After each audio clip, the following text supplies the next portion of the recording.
Assalamualaikum warahmatullahi wabarakatuh. Nama saya Fajar Andrianto. Kali ini saya akan menjelaskan video lanjutan yaitu konsep 1.2, yaitu di mana di sini saya akan menjelaskan jenis fungsi dan perbedaannya. Fungsi dalam bahasa pemrograman Python dapat dikategorikan menjadi dua, yaitu yang pertama standard library function adalah sebuah fungsi-fungsi yang sudah disediakan oleh interpreter Python dalam file-file atau library-nya. Kemudian kategori yang kedua yaitu program definite function adalah fungsi yang dibuat oleh programmer itu sendiri. Fungsi ini memiliki nama tertentu yang unik dalam program dan letaknya terpisah dari program utama. Seperti pada contoh script ini adalah contoh fungsi yang sudah disediakan oleh bahasa programan Python, yaitu fungsi print.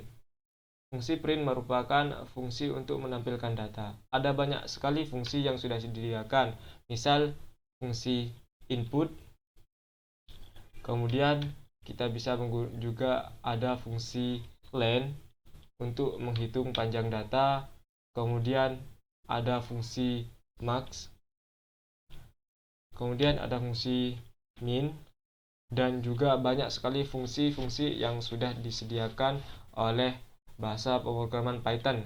Kemudian di kategori kedua yaitu program definite function, artinya fungsi yang dibuat sendiri oleh seorang programmer.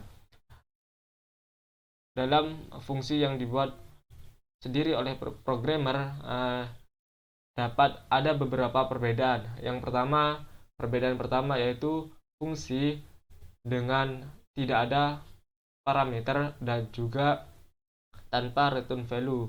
Kemudian perbedaan yang kedua yaitu sebuah fungsi yang tanpa parameter namun di sini ada return value.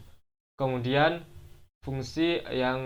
perbedaan yang selanjutnya yaitu fungsi dengan parameter dan juga tanpa return value.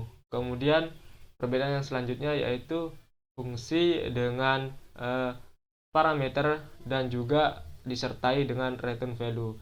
Ini merupakan sebuah fungsi yang biasanya sering digunakan oleh seorang programmer dalam menyelesaikan sebuah program. Ini adalah contohnya.